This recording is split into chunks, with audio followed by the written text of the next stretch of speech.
Bible పట్టణంలో మనము చదువుకుంటున్నటువంటి యాకోబు పత్రిక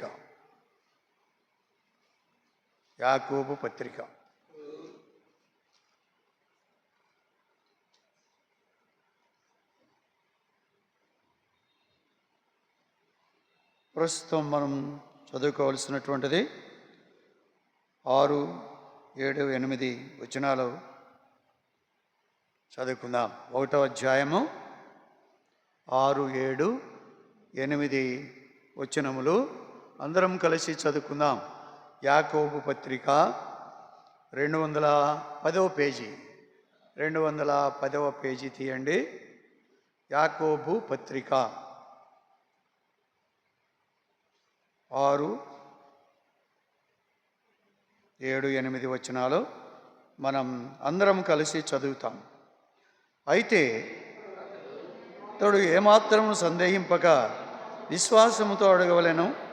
సందేహించువాడు గాలి చేత రేపబడి ఎగిరిపడు సముద్ర తరంగమును పోలియుండును. అట్టి మనుష్యుడు ద్విమనస్కుడై తన సమస్త మార్గముల యందు అస్థిరుడు కనుక ప్రభువు వలన తనకేమైనను దొరుకునని తలంచుకొనరాదు. ప్రార్థన చేసుకుందాం.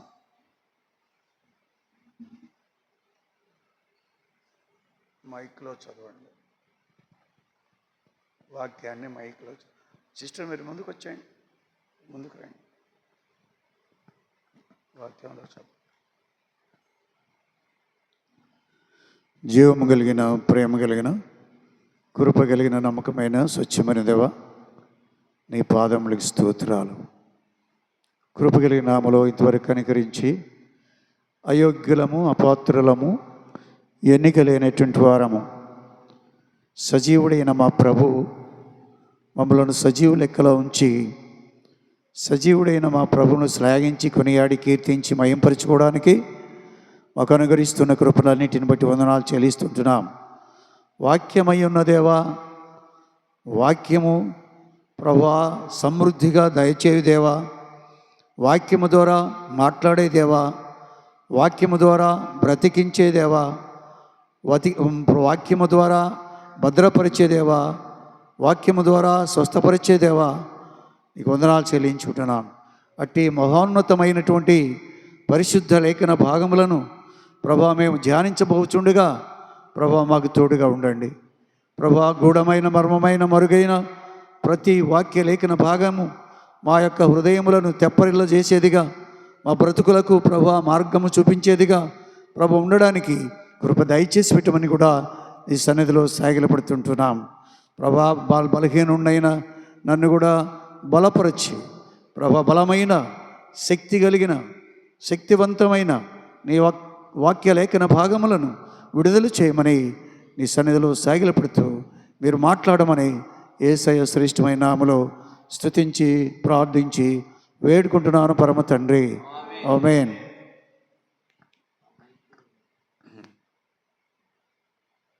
మైక్ అక్కడిచ్చే, అక్కడ ఒకటి ఎవరు చదివితే వాళ్ళు మైక్లో చదవండి.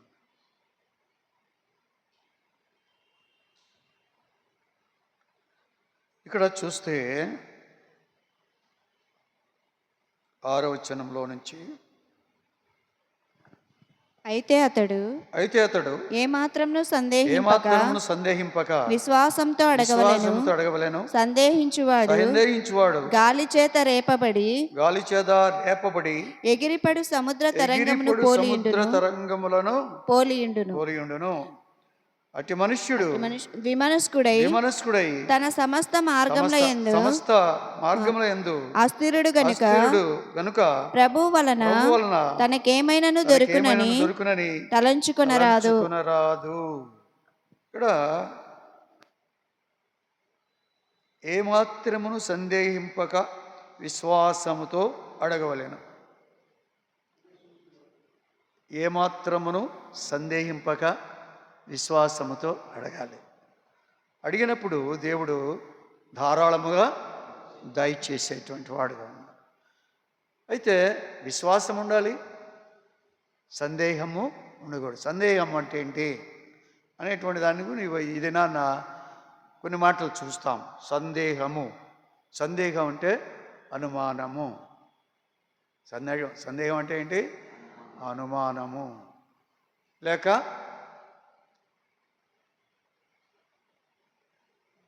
అపనమ్మకము. అపనమ్మకం, నమ్మకత్వం లేని, అవిశ్వాసం, అది సందేహము, అనుమానము. ఈ మాటలు వస్తూ ఉంటాయి. కాబట్టి మనము దేవుని వాక్యమును వినేటప్పుడు కానీ, దేవుని యొక్క కార్యములను జరిగించే విషయంలో కానీ, ఏ పరిస్థితిలో కూడా మనము అనుమానించకూడదు. దేవుణ్ణి అనుమానించకూడదు. కష్టాలు వచ్చినప్పుడు నిజంగా నేను దేవుణ్ణి నమ్ముకున్నానా, నమ్ముకుంటే ఎందుకు ఇలాగా జరుగుతుంది అని అనుమానించకూడదు, సందేహించకూడదు. సందేహించకుండా ఎట్టి పరిస్థితికైనా నా ప్రభువు సమర్థుడు. ఎన్ని పరిస్థితులు ఏమన్నాడు? వాళ్ళు ఏమన్నారు? అగ్నిలో నుంచి మమ్మలను తప్పించగలిగినటువంటి సమర్థుడైన, ఒకవేళ తప్పించకపోయినప్పటికీ కాలిపోతాం కానీ నువ్వు పెట్టినటువంటి ప్రతిమకి మాత్రం మేము నమస్కరించాం. What a determination they have taken against the king. రాజుకి వ్యతిరేకముగా ఎలాంటి నిర్ణయం తీసుకున్నారో చూడండి. రాజా అంటున్నాను, రాజా మర్యాద, దేవుడి కంటే నువ్వు గొప్పవాడివి కాదు, రాజులకు రాజు అయినా. కాబట్టి రాజా, నువ్వు అగ్ని పెట్టావు కదా, ప్రతిమ పెట్టావు కదా, దానికంటే మా దేవుడు చక్కగా మమ్మల్ని రక్షించగలడు. ఒకవేళ రక్షింపలేకపోయినప్పటికీ ఈ అగ్నిగుండం కాలిపోతాం కానీ మేము సేవించుచున్న దేవుడు మండుచున్న వేడిమి గల ఈ అగ్నిగుండంలో నుండి మమ్మను తప్పించి రక్షించుటకు సమర్థుడు మరియు నీ వశమున పడకుండా ఆయన మమ్మను రక్షించును. ఒకవేళ ఆయన రక్షింపకపోయినప్పటికీ రాజా, నీ దేవతలను మేము పూజింపమనియు నీవు నిలవబెట్టించిన బంగారు ప్రతిమకు నమస్కరింపమనియు తెలుసుకొనుము. ఎంత తీర్మానం అది, ఎంత విశ్వాసము, అనుమానము లేని విశ్వాసం, అపనమ్మకత్వము లేనటువంటిది. ఏమన్నా కానీ అనే పరిస్థితి అక్కడ మనకి కనపడతా ఉంది. రండి ఇంకో మాట చూసుకుందాం. అపనమ్మిక, సందేహము లేనటువంటి విశ్వాసము. ఆదికాండము 15వ అధ్యాయం. ఆదికాండము 15వ అధ్యాయం చూడండి. మొదటి వచనం చదువు. ఇవి జరిగిన తరువాత యెహోవా వాక్యము అబ్రహామునకు దర్శనమందు వచ్చి, అబ్రామా భయపడకుము. ఎవరు వచ్చారంట? యెహోవా వాక్యము. యెహోవా వాక్యం వచ్చి మాట్లాడుతుంది. వాక్యం రావడం ఏంటి? వాక్యము రావడం ఏంటి? జరిగిన తర్వాత ఆదియందు వాక్యం ఉండెను, వాక్యము దేవుని యొద్ద ఉండెను, వాక్యము దేవుడై ఉండెను. వాక్యం అంటే దేవుడే వచ్చాడు. వచ్చి ఇవి జరిగిన తర్వాత యెహోవా వాక్యం అబ్రాహాము దర్శనమిచ్చి, అబ్రామా భయపడకుము, నేను నీకు కేడము నీ బహుమానం అత్యధికమగునని చెప్పాను.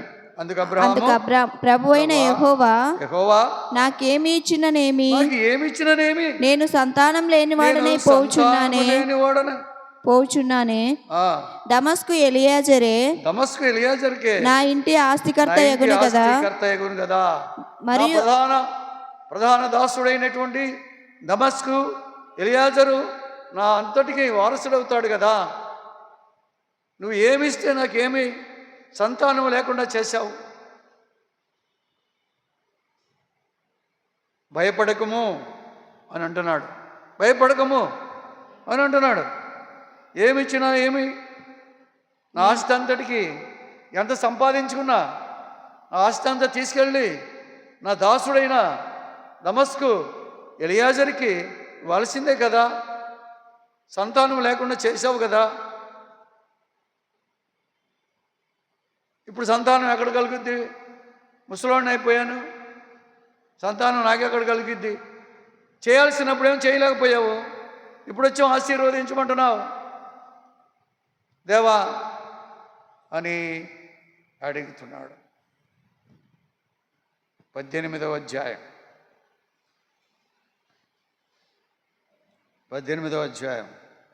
10వ వచనం నుండి. అందుకైన మీదటికి ఈ కాలమున నీ యొద్దకు నిశ్చయముగా మరలా వచ్చేదను. అప్పుడు నీ భార్య అయిన శారాకు ఒక కుమారుడు కలుగునని చెప్పాను. శారా ఆయన వెనుక నుండిన గుడారపు ద్వారమందు వినుచుండెను. అబ్రహామును శారాయును బహుకాలము గడిచిన వృద్ధులయుండిరి. స్త్రీ ధర్మము శారాకు నిలిచిపోయెను గనుక శారా నేను బలము ఉడిగిన దాననని తరువాత నాకు సుఖము కలుగునా, నా యజమానుడును వృద్ధుడై ఉన్నాడు కదా అని తనలో నవ్వుకొనెను. అంతటా యెహోవా అబ్రాహాముతో నేను నిశ్చయముగా ప్రసవించదనా అని శారా నవ్వనేలా? యెహోవాకు అసాధ్యమైనది ఏదైనా ఉన్నదా? శారా నవ్వుతుంది. ఏమని, ఎందుకని నవ్వుతుంది? ముసలోళ్ళమే మేము, అసలే ముసలోళ్ళమే. మాకు బిడ్డ పుడతాడంటే ఎలా పుడతాడు? మరి సంతానం లేదన్నావు, సంతానం లేనివాడని నా ఆస్తికర్త దమస్కు ఎలియాజరే కదా అని అన్నావు కదా, ఇప్పుడు పుట్టిస్తా. వృద్ధాప్యంలో పుట్టకూడనటువంటి పరిస్థితుల్లో, పిల్లలు పుట్టలేనటువంటి పరిస్థితిలో ఉన్నప్పటికీ కూడా పిల్లలు పుట్టేట్టు చేయగలిగినటువంటి శక్తి ప్రభావములు కలిగినటువంటి దేవుడు కాబట్టి, మహిమాన్వితుడు కాబట్టి, సమస్తమును అధీనములో ఉంచుకున్నటువంటి వాడు కాబట్టి, నోటి మాట ద్వారా సమస్త కార్యములను జరిగించగలిగినటువంటి సామర్థ్యము కలిగిన దేవుడు కాబట్టి ఇప్పుడు అంటున్నాడు, వచ్చే ఏడున నేను ఎద్దుకు వస్తాను. మీదటికి ఈ కాలంన నిర్ణయ కాలమందు నీ యొద్దకు తిరిగి వచ్చేదను. అప్పుడు శారాకు కుమారుడు కలుగుననెను అని చెప్పాను. చాలు, శారాకి కుమారుడు కలుగుతాడు అంటే శారా వెనక ఉందా? అబ్రాహాం దగ్గర ఉందా? అబ్రాహాం దగ్గర లేదు. వెనక ఉండి వింతాయి. ఆడవాళ్ళు చేసే పనిదే. వెనకాల ఉండి విని ఆఖరికి నవ్వింది. నవ్వు విన్నాడు దేవుడు. ఆవిడ అనుకున్నది ఆ మాట చూడండి ఇక్కడ. వెనుక నుండి గుడారపు ద్వారం ముందు వినుచుండెను. అది శారా ఆయన వెనుక ఉండి నా గుడారము ద్వారమున వినుచుండెను. వెనుక నుంచి గుడారం ఉంది, గుడారం యొక్క ద్వారం ఉంది, ద్వారం దగ్గర నిలబడింది. చెప్పేదంతా వింటా ఉంది. దేవుడినే చెప్పేది. ఆ రోజుల్లో దేవుడు ముఖాముఖిగా మాట్లాడేటువంటి వాడుగా ఉంటున్నాడు. ఈ రోజుల్లో కూడా మాట్లాడతాడు. ఎలాగా? వాక్యమే మాట్లాడేది. వచ్చింది ఎవరు? వాక్యమే వచ్చింది వాళ్ళ దగ్గరికి, మాట్లాడుతుంది. నవ్విందంటే అర్థం ఏంటి? అర్థం అక్కడ నువ్వు చెప్తున్నావు కానీ ఇది అయ్యేది కాదు. అనుమానము, సందేహము, అవిశ్వాసము ఇవన్నీ ఉన్నాయి. దేవుడు చెప్పిన అసాధ్యమైనది సుసాధ్యము చేయగలిగిన దేవుడు ఉండగా ఆయన్ని కూడా అనుమానించినటువంటిదిగా ఉండి నవ్వింది. నవ్వులు పాలై, దేవుని మాట నవ్వులు పాలవుతుంది. అయితే దేవుడు ఆమె గర్భమును తెరిచినటువంటి వాడుగా ఉండి ఆమెకి ఎంతగానో కుమారుణ్ణి అనుగ్రహించినటువంటి వాడుగా ఉన్నాడు. ఇక్కడ అనుమానము అనేటువంటిది శారా దగ్గర కానీ అబ్రహాము దగ్గర కానీ ఇద్దరు ఉంది. విశ్వాసులకు తండ్రే. దేవుని యొక్క మాటని అనుమానించినటువంటి వాడుగా ఉన్నాడు. ఆ విశ్వాసులకు తండ్రి అయినటువంటి మన తండ్రి, మనం విశ్వాసం కాబట్టి మన తండ్రి ఆ విధంగా చేస్తే మనం ఏ విధముగా లోబడతాం? మన పరిస్థితి ఏంటి? తండ్రి పరిస్థితి అలా ఉంటే కుమారులు కుమార్తెల యొక్క పరిస్థితులు ఎలా ఉంటాయి అనేది ఒకసారి మనం చూసుకోవలసినటువంటి వారముగా ఉంటా ఉన్నాం.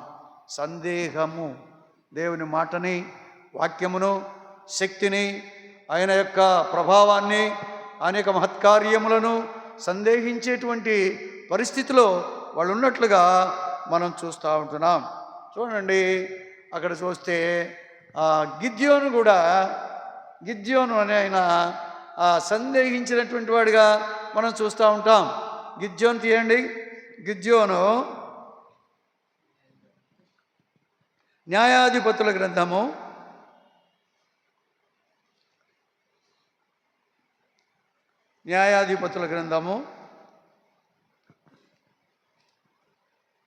15వ అధ్యాయము 15:8.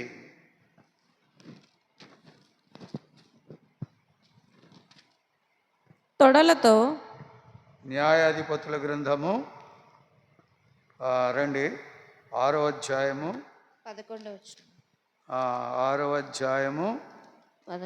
17వ వచనము. అతడు చిత్తము నా ఏలినవాడా, దేని సహాయం చేత నేను ఇశ్రాయేలీయులను రక్షింపగలను? నా కుటుంబము మనష్షే గోత్రంలో ఎన్నిక లేనిదే. నా పితరుల కుటుంబంలో నేను కనిష్ఠుడనై ఉన్నానని ఆయనతో చెప్పెను.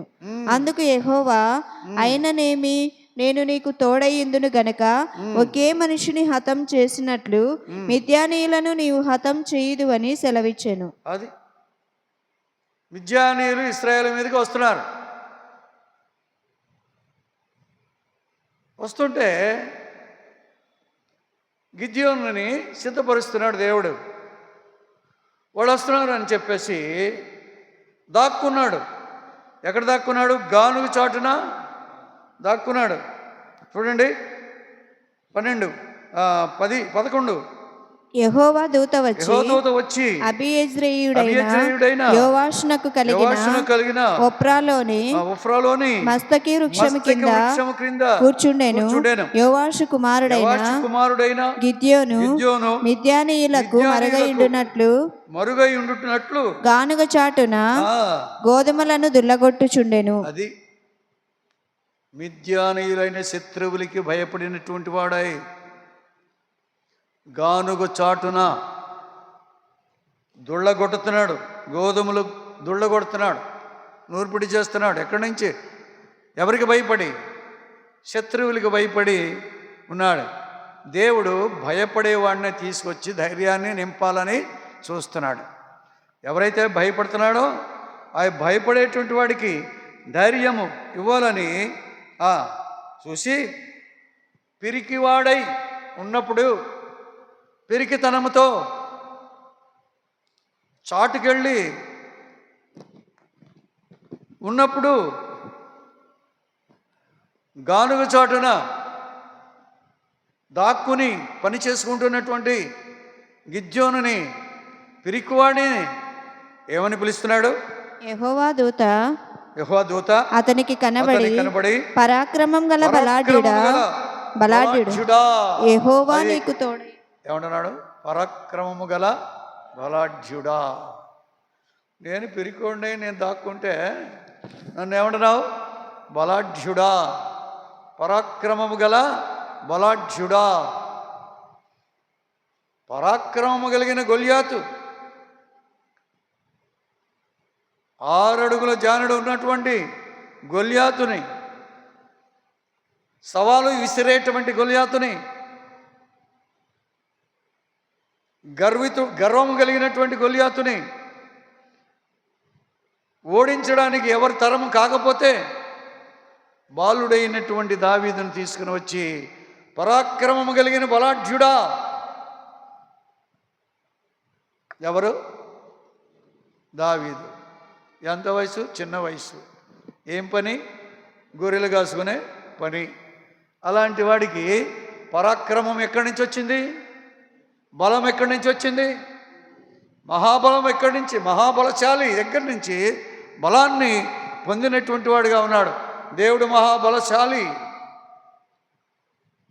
ఆ మహాబలశాలి దగ్గర నుంచి బలమును పొందినటువంటి వాడుగా ఉండి యెహోవా కార్యములను జరిగించిన వాడుగా దావీదును చూస్తున్నాం. ఇక్కడ పిరికి వాడిని పట్టుకొని, దాక్కునేవాడిని పట్టుకొని, దూరముగా పారిపోవడానికి సిద్ధమైపోయినటువంటి వాడిని పట్టుకొని, మిద్యానులకు భయపడేటువంటి వాడిని పట్టుకుని ఏమంటున్నాడు?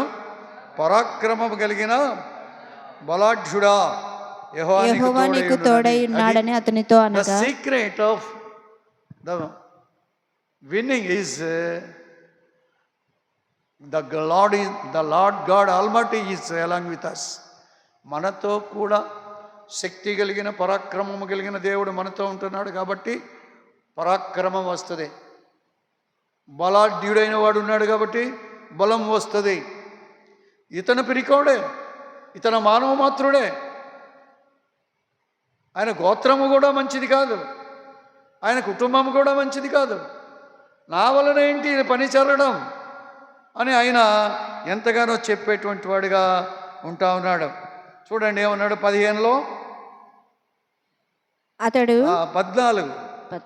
అంతటా యెహోవా అతని తట్టు తిరిగి బలము తెచ్చుకొని వెళ్ళి మిద్యానీయుల చేతిలో నుండి ఇశ్రాయేలీయులను రక్షింపుము, నిన్ను పంపిన వాడను నేనే అని చెప్పగా అతడు చిత్తము నా ఏలినవాడా, దేని సహాయము చేత నేను ఇశ్రాయేలీయులను రక్షింపగలను, నా కుటుంబము మనష్షే గోత్రములో ఎన్నిక లేనిదే, నా పితరుల కుటుంబంలో నేను కనిష్ఠుడనై ఉన్నానని ఆయనతో చెప్పాను.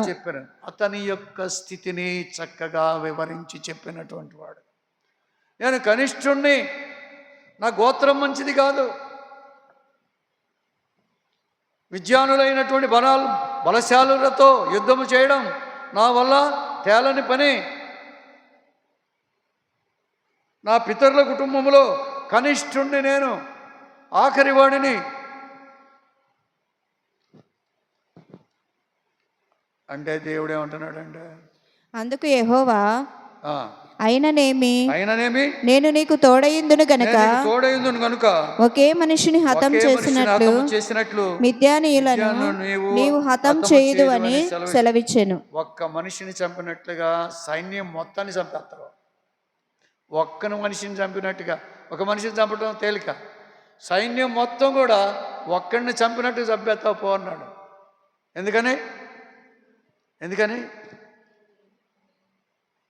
ఎందుకని దేవుడు తోడుగా ఉన్నాడు కాబట్టి. యుద్ధం చేసేదే ఎవరో? గిద్యోను కాదు. కానీ గిద్యోను ఏం చేస్తున్నాడు? అనుమానించాడు, సందేహించాడు. నా వల్ల తేలదు నాయన, నా వంశమే పాటిది, నా పితరుల కుటుంబంలో నేను కనిష్ఠుణ్ణి కదా, దేని సహాయము చేత నేను ఇశ్రాయేలును రక్షింపగలను? నా కుటుంబం మనుష్య గోత్రములో ఎన్నికలేనిదే, మనుష్య గోత్రములో ఎన్నికలైనటువంటి వాడిని కదా.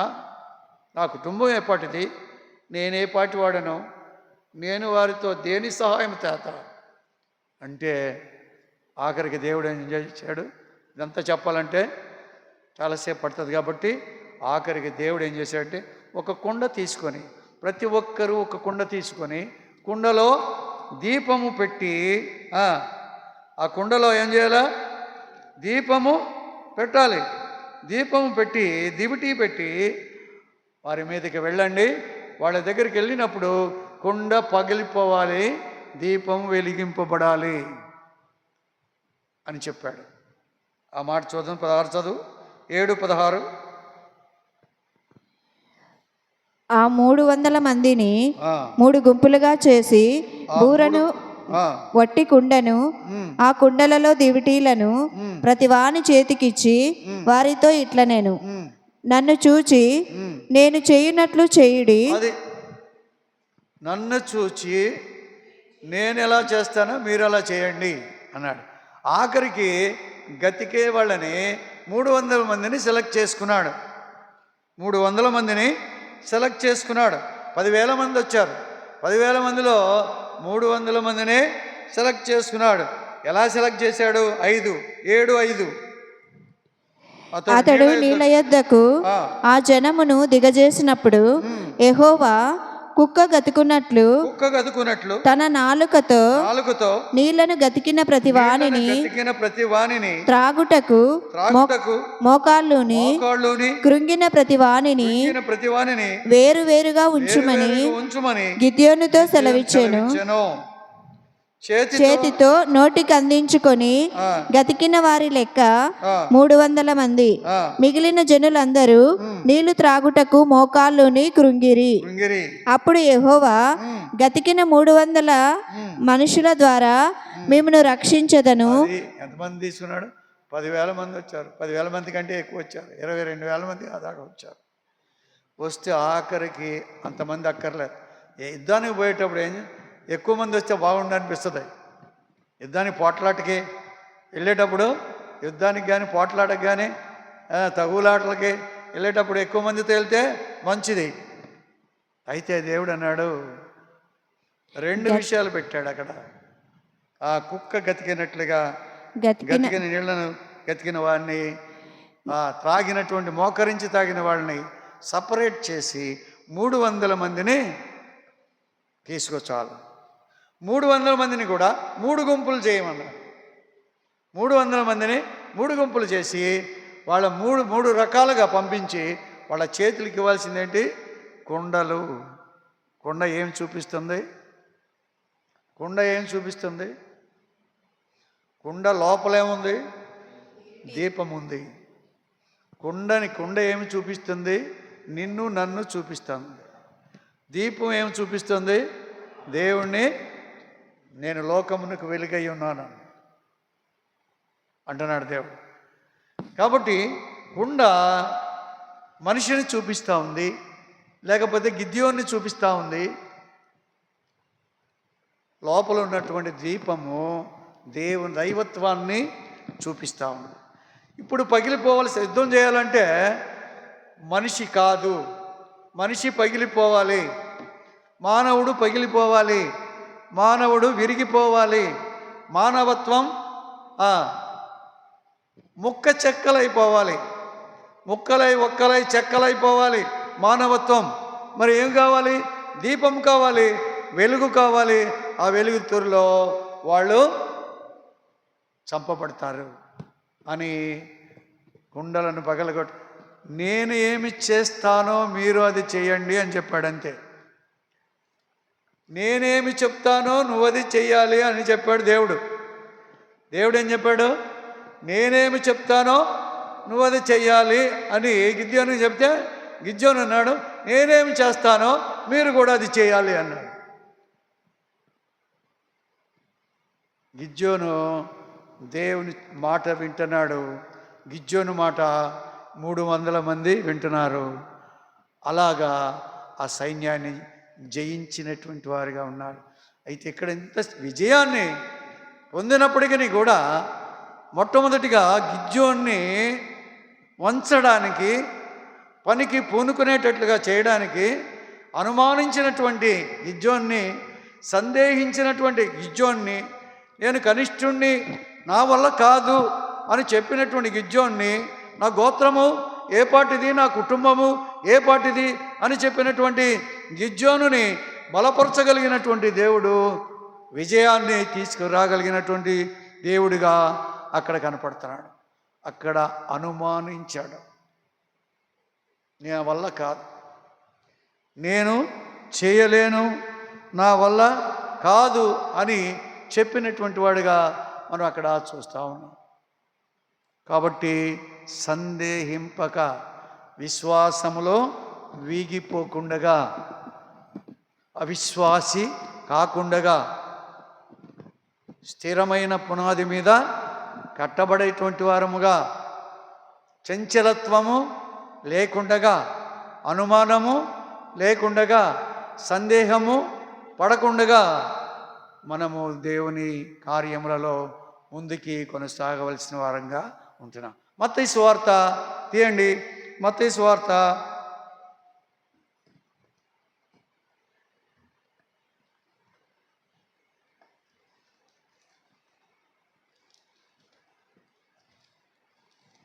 11వ అధ్యాయం 11:3 11:1 నుంచి చదవండి. అని ఆయనను అడుగుటకు తన శిష్యులను పంపెను. యేసు వారిని 2 క్రీస్తు చేయుచున్న కార్యములను గూర్చి యోహాను చెరసాలలో విని రాబోవాడవు నీవేనా, మేము మరి ఒకని కొరకు కనిపెట్టవలెనా అని ఆయనను అడుగుటకు తన శిష్యులను పంపెను. ఏంటి? అనుమానించాడు. రాబోయేవాడివి నువ్వేనా, లేకపోతే మరి ఒకని కొరకు మేము ఎదురు చూడాలా? ఏమిటి చెప్పమని చెరసాల్లో ఉన్నటువంటి యోహాను తన శిష్యుల్ని యేసు ప్రభు దగ్గరికి పంపించాడు. ఎందుకు పంపించాడు? ఒకప్పుడు యోహాను ఏమన్నాడు? యేసు ప్రభుని చూసి ఏమన్నాడు? ఇదిగో లోక పాపములను మోసుకొని పోయే దేవుని గొర్రెపిల్ల అన్నాడు. ఆయన చెప్పులు వారు విప్పుటకైనను యోగ్యుడను కాను నేను అన్నాడు.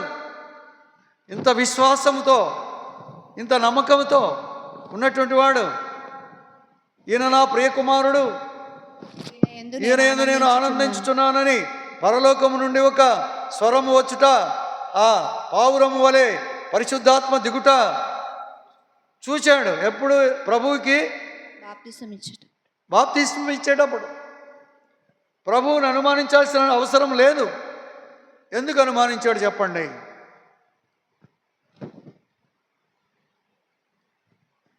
అతడు పుట్టినందుకు అనేకులు సంతోషించారు. అతడు పుడితే అనేకులు సంతోషించారు. ఎందుకు దేవుడిని, యేసు ప్రభువుని అనుమానించాల్సి వచ్చింది చెప్పండి? నేనే చెప్తాను. అక్కడ ఉన్నటువంటి రాజు హేరోదు రాజు. చదువు.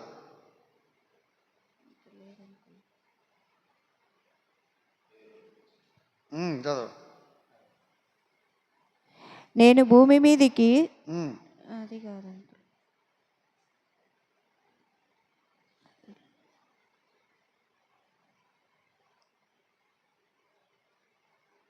అక్కడ ఉన్నటువంటి రాజు ఏం చేశాడంటే,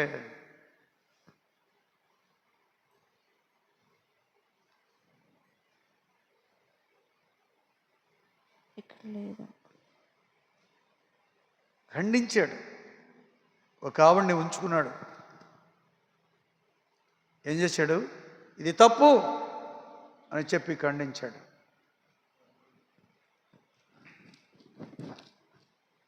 ఏమన్నాడు?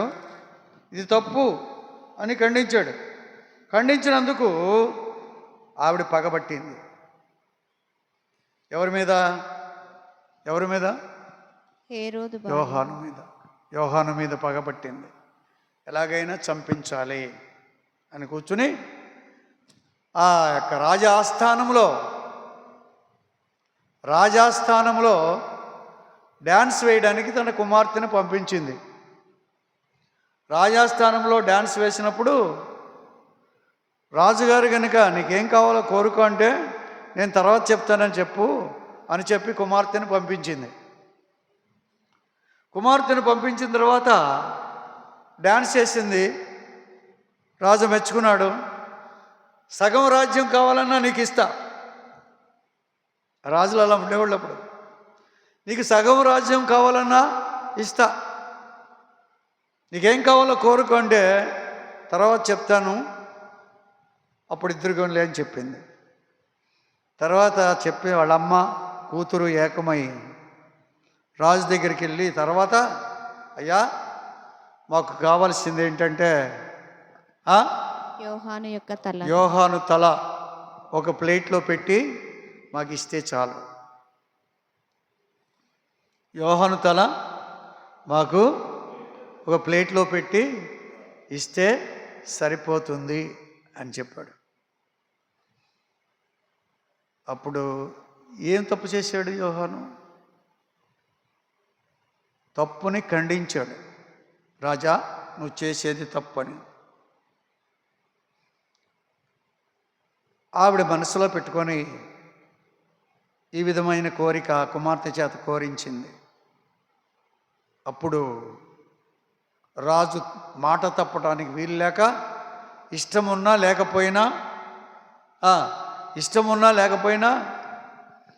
యోహాను యొక్క చెరసాలలో ఉన్నటువంటి యోహాను యొక్క తల నరికి ప్లేట్లో పెట్టి తెచ్చాడు. ఏం చేసుకుంటారు?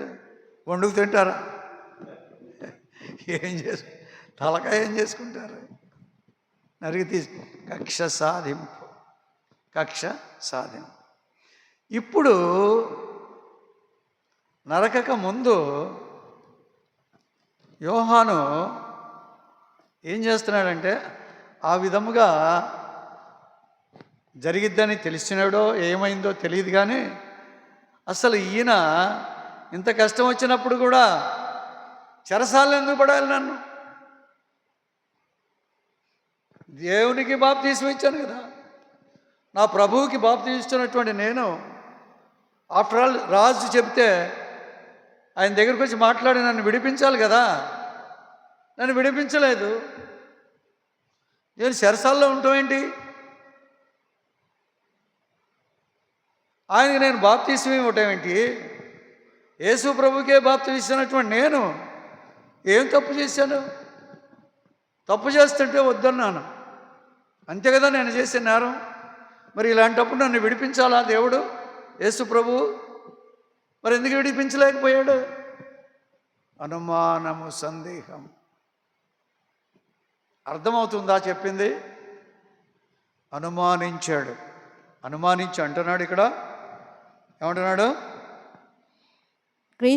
క్రీస్తు చేయుచున్న కార్యములను గూర్చి యోహాను చెరసాలలో విని, రాబోవాడవు నీవేనా, మేము మరియొకని కొరకు కనిపెట్టవలెనా అని ఆయనను అడుగుటకు తన శిష్యులను నంపెను. అది ఏమంటున్నాడు? రాబోయేవాడు నీవేనా, లేకపోతే నేను ఇంకొకరి కోసం ఎవరిని చూడాలా? అసలు అనుమానించేశాడు అంతే. రాబోయేవాడు నీవేనా, నీవైతే నన్ను ఎందుకు రక్షించలేకపోయావు?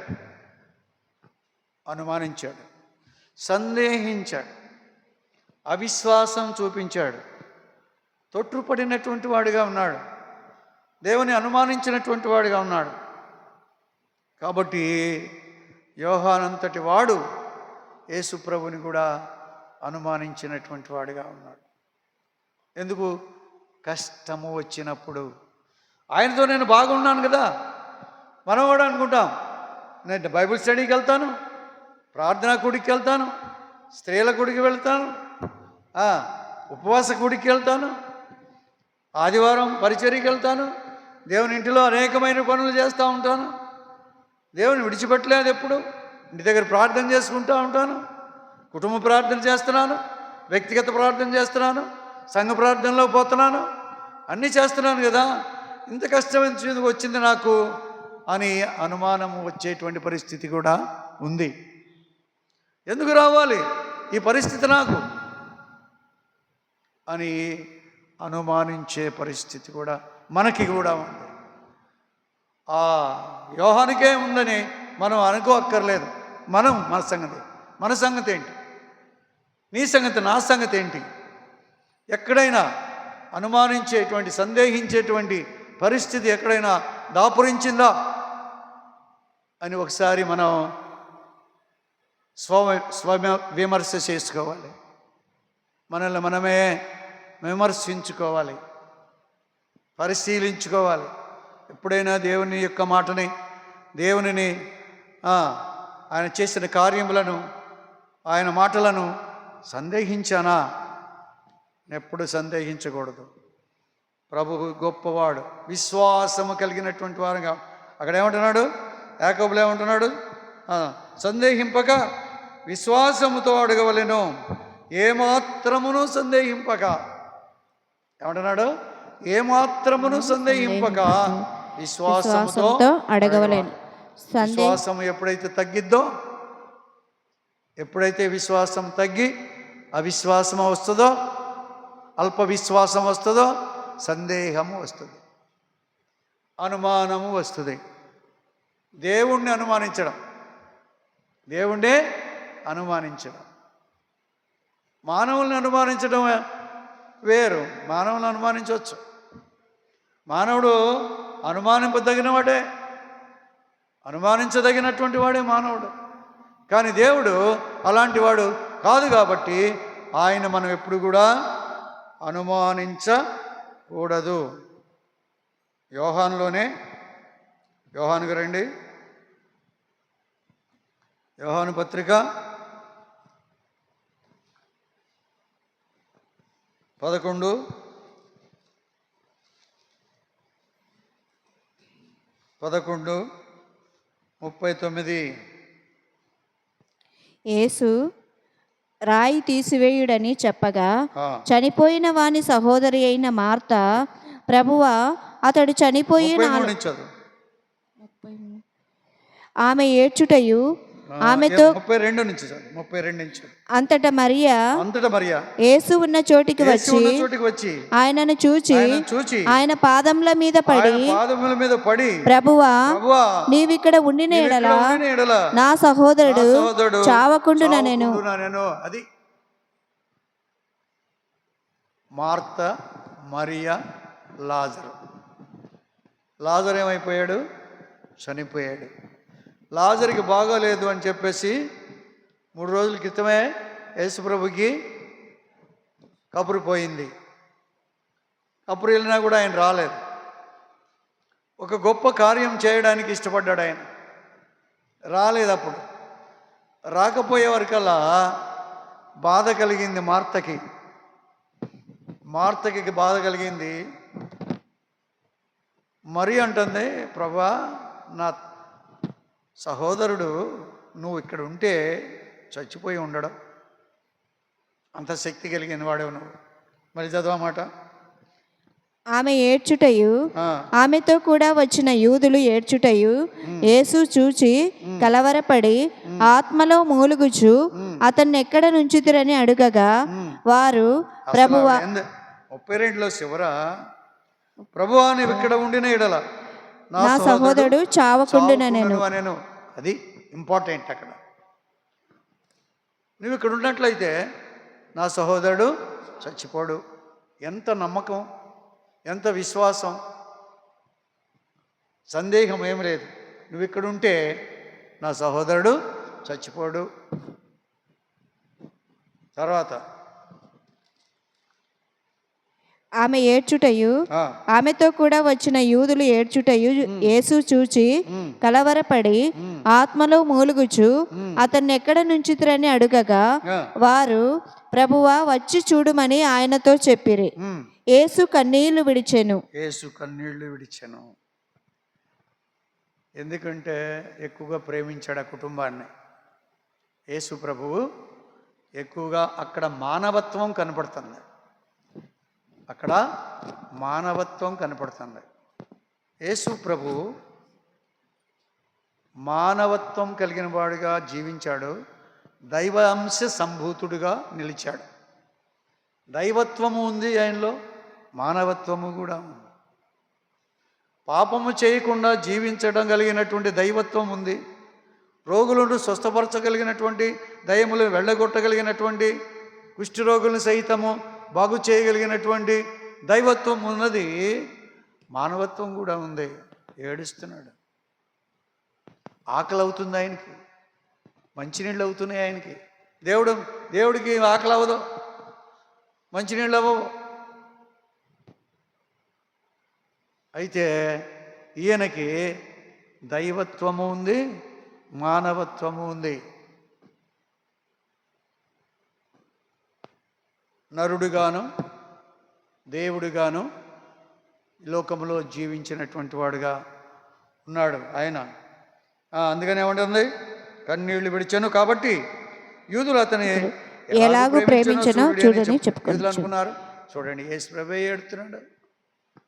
ఆ సచ్చినోడిని ఎంత బాగా ప్రేమించాడో ఈ యేసు ప్రభు, ఆయన కూడా ఏడుస్తున్నాడు అని చెప్పారు కొన్నారా.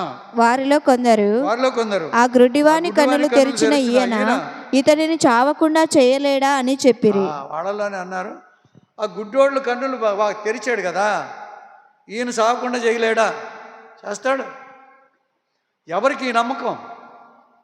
ఎవరికి? అక్కడున్న ప్రజలకే. ఆ ప్రజలు అంటున్నారు, ఆ గుడ్డివాడిని కళ్ళు ఇచ్చాడు కదా, ఆ కళ్ళు ఇచ్చినటువంటి వాడు చావకుండా చేయలేడా? చేస్తాడు. మరి ఎందుకు రాలేదు? ఏం చేశారు మరి? పెట్టేశారు. ఎన్ని రోజులు అయింది? 4 రోజులు. 3 రోజులు అయిపోయి 4వ రోజు వచ్చింది. యేసు మరలా తనలో మూలుగుచు సమాధి యొద్దకు వచ్చెను. అది ఒక గుహ, దాని మీద ఒక రాయి పెట్టి ఉండెను. యేసు రాయి తీయుడని చెప్పగా చనిపోయిన వాని సహోదరి అయిన మార్త, ప్రభువా, అతడు చనిపోయి 4 దినములైనది గనుక ఇప్పటికి వాసన కొట్టునని ఆయనతో చెప్పెను. నమ్మకము లేదు. ఏమి లేదు, ఈవిడికి నమ్మకము లేదు, సందేహము ఉంది. ప్రభువా, వాడు 4 రోజులైంది సమాధిలో పెట్టి ఇప్పటికి వాసన కొట్టునని వాసన కొడతాడు ఆయనతో చెప్పాను. ఏంటి మరి సమాధిని తెరవమంటా పెట్టి వాసన కొడతాడు కాబట్టి వాడి వల్ల ఉపయోగం లేదు. అందుకు యేసు, నీవు నమ్మిన ఎడల దేవుని మహిమను చూతువని నేను నీతో చెప్పలేదా? నువ్వు నమ్మితే, అపనమ్మకస్తురాలకి చెప్తున్నాడు, సందేహము కలిగిన వాని అమ్మతో చెప్తున్నాడు, నువ్వు నమ్మితే, నీకు అనుమానం లేకపోతే, నీకు సందేహం లేకపోతే దేవుని మహిమను చూతువని నేను నీతో చెప్పలేదా అని ఆమెతో అనెను. అంతటా వారు ఆ రాయి తీసివేసిరి. యేసు కన్నులు పైకెత్తి, తండ్రి, నీవు నా మనవి వినినందున నీకు కృతజ్ఞతాస్తుతులు చెల్లించుచున్నాను. నీవు ఎల్లప్పుడూ నా మనవి వినుచున్నావని నేను ఎరుగుదును. గాని నీవు నన్ను పంపితివని చుట్టూ నిలిచియున్న ఈ జన సమూహము నమ్మునట్లు వారి నిమిత్తమై ఈ మాట చెప్పితిన నేను. వాళ్ళు కూడా నమ్మాలి, వాళ్ళకు కూడా అనుమానం రాకూడదు, చుట్టూ ఉన్నటువంటి జనులకు కూడా అనుమానం రాకూడదు. అందుకని నేను ఈ మాట చెప్తున్నాను అని చెప్పి ఆయన అలాగూ చెప్పి లాజరు బయటికి రమ్మని బిగ్గరగా చెప్పగా, లాజరు పిలుస్తున్నాడు. ఎవరిని? లాజరు కాదు, లాజరు పిలుస్తున్నాడు. ఎవరిని పిలుస్తున్నాడు? లాజర్ని పిలుస్తున్నాడు. లాజరు ఎలా ఉన్నాడు? సమాధిలో ఉన్నాడు. సమాధిలో ఉన్నాడు వినపడుతుందా? చచ్చినోడికి వినపడుతుందా? బతికుండి నిద్రపోయేవాడిని పిలిచినా లేవడం. ఇప్పుడు లాజర్ని పిలుస్తున్నాడు దేవుడు. లాజరు బయటికి రమ్ము బిగ్గరగా చెప్పగా చనిపోయిన వాడు కాళ్ళు చేతులు పేత వస్త్రములతో కట్టబడిన వాడై వెలుపలికి వచ్చెను. అతని ముఖమునకు రుమాలు కట్టి ఉండెను. అంతటా యేసు, మీరు అతని కట్లు విప్పి పోనీయుడని వారితో చెప్పెను. ఆయన కట్లు విప్పండి. కట్లు విప్పలేడా దేవుడు కట్లు విప్పలేడా? దేవుడు చేసే పని దేవుడు చేయాలి, మనిషి చేసే పని మనిషి చేయాలి. కంప్లీట్గా దేవుని మీద ఆధారపడి ఆడు శవం రూపంలో. అక్కడ ఆచారం ఏంటంటే శవానికి గుడ్డ చుడతారు, ముఖానికి గుడ్డ చుడతారు, తలకు ఒక గుడ్డ, శరీరం మొత్తానికి ఒక గుడ్డ చుడతారు. ఆ చుట్టినటువంటి గుడ్లు అక్కడ పడేస్తున్నాయి. సమాధి ఖాళీ అయింది. ఇప్పుడు సచ్చినవాడు లేచి బతికి గుడ్లో విప్పేసి పంపించాడు. లాజరు బ్రతికాడు. బ్రతికితే ఇక్కడ ప్రేతల వస్త్రముతో కట్టబడి ఉన్నది వాడు. ప్రేతలు అంటే చచ్చినవాడిని కట్టేటువంటి వస్త్రముతో కట్టబడినటువంటి వాడుగా ఉన్నాడు. ఇప్పుడు బ్రతికి ఉన్నాడు, బ్రతికి బయటపడ్డాడు. అంతటా యేసు, మీరు అతని కట్లు విప్పిపోనీయుడని వారితో చెప్పాను. ఇప్పుడు అనుమానం ఏమైంది? పోయింది. అనుమానం పోయింది. అనుమానించారు దేవుణ్ణి. ప్రభువా, నువ్వు ఎక్కడుంటే నా తమ్ముడు చావడం. ఆయన అనుకున్నాడు చచ్చినా బతుకుతాడు. అందుకని అంటున్నాడు 11:25.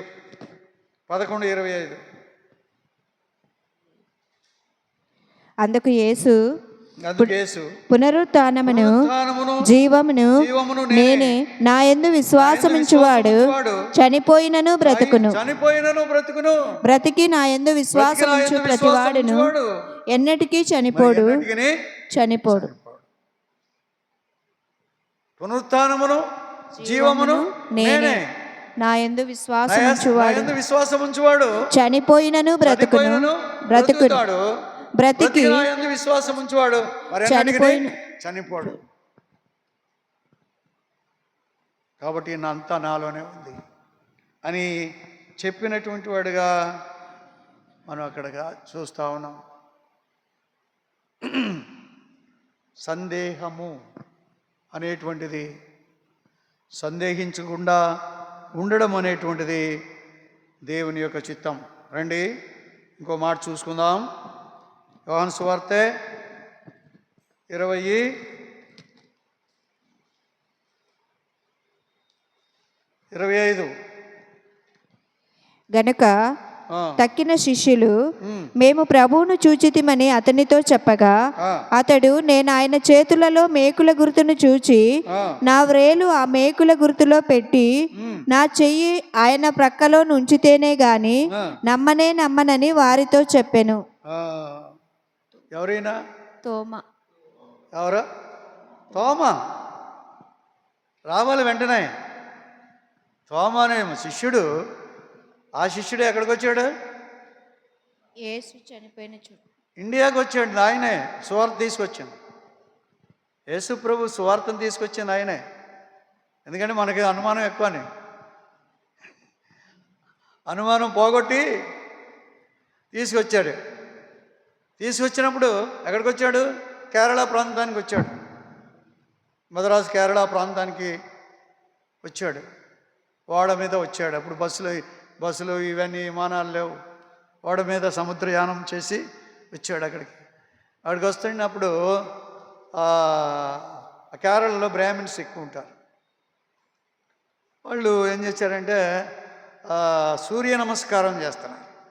సూర్య నమస్కారం చేసేటప్పుడు సముద్రంలో ఉన్న నీళ్లు ఇలా దోసిలి పట్టి పైకి ఎగరేసి సూర్య నమస్కారం చేసి అలాగా జపతపాలు చేస్తూ ఉండేటువంటి వాళ్ళుగా ఉన్నారు అక్కడ. ఆవిడ చూశాడు. ఆయన చూసి అన్నాడు, ఏమయ్యా, నువ్వు పైకి విసిరినటువంటి నీళ్లు మళ్ళీ కిందకి పడ్డాయి కదా, ఎందుకు విసిరావు అని అడిగాడు. ఎవరో? తోమ. పైకి విసిరావు, మరి కింద పడ్డాయి, మరి పైకి ఎందుకు విసిరావు అన్నాడు, అడిగాడు. మెంటలేమో ఈయనకి, ఏది విసిరినా కింద పడిద్ది, నీళ్లు పీస్తున్నా ఏది పట్టినా కింద పడిద్ది, అదేం మాటయా? మరి కిందేగా పడుతుంది, పైకి వెళ్తాయి ఏంటి? కిందే పడతాను, మరి నేను విసురుతాను, పైన ఉంటే విసిరమంటావా అన్నాడు. విసురు చూద్దాం అన్నాడు. అప్పుడు నీళ్ళు తీసుకొని పైకి ఇసిరేది దేవుని పేరు చెప్పి అక్కడే ఉన్నాయి. అక్కడే ఉండేవారికల్లా ఎలా జరిగిందని అడిగాడు. యేసు ప్రభు యొక్క శక్తి ప్రభావం వలన అక్కడ స్టార్ట్ చేశాడు. అక్కడ ఉన్నటువంటి ఆ దేశంలో ఇప్పుడు కేరళ అంతా క్రిస్టియన్సే. కేరళ అంతా క్రిస్టియన్సే. ఆర్సీఎం ఎక్కువగా ఉంటుంది. అందరు క్రిస్టియన్సే. తెగ లేకుండా, ఒక తెగ, ఒక కులము, ఒక ప్రాంతము అనేటువంటిది లేకుండా, భేదం లేకుండా అందరూ యేసు ప్రభువుని నమ్ముకోవడానికి కారణమైంది ఆ తోమ. ఆ తోమ అంటున్నాడు ఇప్పుడు. ఏమంటున్నాడు? ఆయన పక్కలో చేయబెట్టి, ఆయన నమ్ముని నేను లేచాడంటే యేసు ప్రభు తిరిగి లేచాడు అంటే నేను నమ్మను, సందేహమే నాకు. నేను ఎలానైతే నమ్ముతానంటే ప్రక్కలో చేయబడతాను, ఆయన యొక్క చేతుల్లో శీలలు కొట్టారు కదా, వేళ్ళు పెడతా, చూసి అప్పుడు అయి ఉంటే అప్పుడు నమ్ముతాను. అసలు ఇంకోటి ఈ విషయం, ఇక్కడ యేసుప్రభు లేచినప్పుడు కూడా, లేచిన తర్వాత కూడా ఆ గాయములు ఉన్నాయంటే, చనిపోయినప్పుడు గాయాలు ఉంటే తిరిగి లేచినప్పుడు కూడా మళ్ళీ గాయాలు ఉన్నాయి. తిరిగి లేచినప్పుడు గాయాలు ఉన్నాయి. ఆ గాయములు ఉన్నాయి, బ్రతికే ఉన్నాడు. బ్రతికిన్నాడు, గాయములు ఉన్నాయి. ఇది ఎక్కడ చూస్తాం? పరలోకంలో కూడా, పరలోకంలో కూడా యేసు ప్రభు గాయములతో ఉన్నాడు. అది చూద్దాం రండి. ప్రకటన గ్రంథం 5వ అధ్యాయం 6వ వచనం. మరియు సింహాసనమునకును ఆ 4 జీవులకును పెద్దలకును మధ్యను వధింపబడినట్లుండిన గొర్రెపిల్ల నిలిచి ఉండుట చూచితిని. ఆ గొర్రెపిల్లకు వధింపబడినటువంటి ముక్కలు చేసినటువంటి అని అర్థం. ఆ గొర్రెపిల్ల నిలబడి ఉంది. నిలబడి ఎలా నిలబడుతుంది? నిలిచి ఉండుట చూచితిని. నిలబడడానికి వీల్లేదు. వధింపబడింది కదా. వధింపబడింది ఎక్కడ? భూమి మీద. నిలిచి ఉంది ఎక్కడ? పరలోకంలో. వధింపబడినటువంటి గొర్రెపిల్ల చారలు ఇంకా ఉన్నాయి. వధకు తేబడిన గొర్రెపిల్ల చారలు, వధింపబడిన చారలు నిలబడి ఉంది, బ్రతికి ఉంది, వధకు తేబడినటువంటిగా ఉంది. అక్కడ చారలు కనపడుతున్నాయి. ఇక్కడెందుకు కనపడవు? ఇక్కడ తోమా చూశాడు. సమాధిలో నుంచి లేవడమే అద్భుతం. మహిమ శరీరంతో లేవలేదు. మహిమ శరీరంతో లేచి ఉండట్లయితే గాయాలు ఉండవు. మామూలు శరీరం, ఏ శరీరాన్ని పాతిపెట్టారో ఆ శరీరమే బయటకు వచ్చింది, ప్రాణం వచ్చింది. అంతకుముందు ప్రాణం లేదు సమాధిలో, తర్వాత ప్రాణము వచ్చింది. ప్రాణం వచ్చింది, అలాగే ఉన్నాడు. మహిమ శరీరము ఇంకా రాలేదు. ఆ శరీరము చూచినటువంటి వాడు అంటున్నాడు, ఆయన చేతిలో ఏమన్నాడు? ఆ మాట చదువు. 8 దినములైన తరువాత ఆయన శిష్యులు మరలా లోపల ఉన్నప్పుడు తోమా వారితో కూడా ఉండెను. తలుపులు మూయబడి ఉండగా యేసు వచ్చి మధ్యను నిలిచి, మీకు సమాధానం కలుగునుగాక అనెను. తరువాత తోమాను చూచి నీ వ్రేలు ఇటు చాచి నా చేతులు చూడుము, నీ చెయ్యి చాచి నా ప్రక్కలో ఉంచి అవిశ్వాసివి కాక విశ్వాసివై ఉండుమనేను. అది సందేహించొద్దు. అవిశ్వాసము సందేహం, విశ్వాసము సందేహము లేనిది. అక్కడ యాకోబులో ఏమని రాశాడు? యాకోబులో ఏమన్నాడు? యాకోబులో ఏమంటున్నాడు? అయితే ఏమాత్రమును సందేహింపక విశ్వాసంతో అడగవలెను. సందేహానికి విశ్వాసానికి విరుద్ధం. సందేహించేవాడి దగ్గర విశ్వాసం ఉండదు, విశ్వాసం ఉన్నవాడి దగ్గర సందేహం ఉండదు. అందుకని అంటున్నాడు, సందేహింపగా విశ్వాసివై అవిశ్వాసివి కాక విశ్వాసివై ఉండుమనేను. విశ్వాసి అండి. సందేహము లేనివాడు విశ్వాసి. సందేహము కలిగిన వాడు విశ్వాసి కాదు. అనుమానం కలిగినటువంటి వాడు విశ్వాసం లేదు. అది అలాగా చెప్పబడింది. ఒక్క మాట చెప్పి ముగించేస్తాను. ఒక్క మాట చెప్తున్నాను, ముగించేస్తున్నాం. రండి. అపోస్తుల కార్యములు మనకందరికీ తెలిసిందే. అపోస్తుల కార్యములు 12వ అధ్యాయం 12వ అధ్యాయం 25. బర్నబాయు సౌలును తమ పరిచర్య నెరవేర్చిన తరువాత మార్కు అను మారు పేరు గల యోహానును 12:14 చదువు. ఆమె పేతురు స్వరం గుర్తుపట్టి సంతోషం చేత తలుపు తీయక లోపలికి పరిగెత్తుకొని పోయి పేతురు తలుపు దగ్గర నిలుచున్నాడని తెలిపాను. అందుకు వారు నీవు పిచ్చిదానవనరి. అయితే తాను చెప్పినదే నిజమని ఆమె దృఢముగా చెప్పినప్పుడు వారు అతని యాకోబుని చంపారు, పేతుర్ని పట్టుకున్నారు.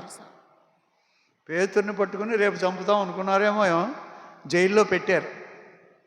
సంఘం అయితే అత్యాసక్తితో అతని కొరకు ప్రార్థన చేస్తూ ఉంది. ఎవరింట? మరియ ఇంట ప్రార్థన చేస్తున్నారు. తల్లి అయిన యోహాను తల్లి అయిన మరియ ఇంటికి వచ్చాడు, ప్రార్థన చేస్తూ ఉన్నారు. ఏమని? ప్రభువా, మా సహోదరుడు పేతురు జైల్లో ఉన్నాడు, విడిపించు అని ప్రార్థన చేస్తున్నాడు. ఈ ప్రార్థన ఎక్కడికి వెళ్ళింది? పరలోకానికి వెళ్ళింది, దేవుని దగ్గరికి వెళ్ళింది. దేవుడు ఏం చేశాడు? పేతురు దగ్గరికి దూతను పంపించాడు. ప్రార్థన ఇంట్లో, ప్రార్థన వెళ్ళింది పరలోకం నుంచి వచ్చింది దూత. ఎక్కడికి? ప్రార్థన చేసే దగ్గరికి కాదు, పేతురు దగ్గరికి. చేసే ప్రార్థన ఏంటి? పేతురుని గురించి. ఇప్పుడు వాళ్ళ నాన్న ఆపరేషన్ చేసుకున్నాడు కంటిని గురించి మనం ప్రార్థన చేసామనుకోండి, అక్కడ దూత ఎక్కడికి వెళ్తుంది? వాళ్ళ ఇంటికి వెళ్తుంది. వాళ్ళ ఇంటికి వెళ్ళిపోయి ఆ కన్ను బాగు చేసి చూసేస్తుంది. మనం చేసే ప్రార్థన ఎక్కడ? అమెరికాలో ఉన్న వాళ్ళ కోసం ప్రార్థన చేస్తే దూత అమెరికా వెళ్తుంది. మరీ ఇంట్లో ప్రార్థన చేస్తుంటే ఎవరి కోసం? పేతురు కోసం. పేతురు ఎక్కడున్నాడు? చెరసాల్లో ఉన్నాడు, నిద్రపోతున్నాడు. చచ్చిపోయినా పర్వాలేదు, బతికినా పర్వాలేదు అని నిశ్చింతగా రేపు చస్తావంటే నిద్ర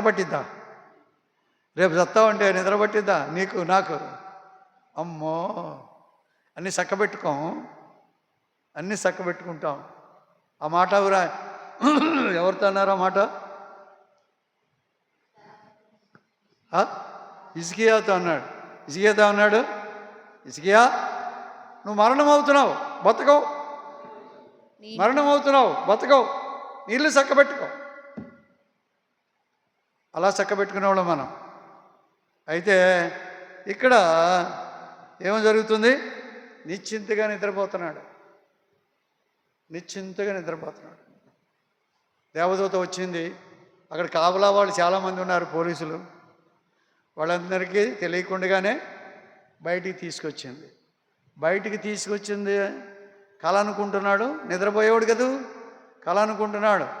చెప్పులు వేసుకో, వస్త్రం పెట్టుకో, పై వస్త్రం వేసుకో, చెప్పులు వేసుకో అని చెప్పింది. అన్నీ చెప్పి తీసుకొచ్చి బయటకు వచ్చిన తర్వాత విడిచిపెట్టి చూస్తే ఇది నిజమే కళ కాదు అనుకుని అక్కడి నుంచి ఇంటికి వచ్చాడు. ఎక్కడికి వచ్చాడు?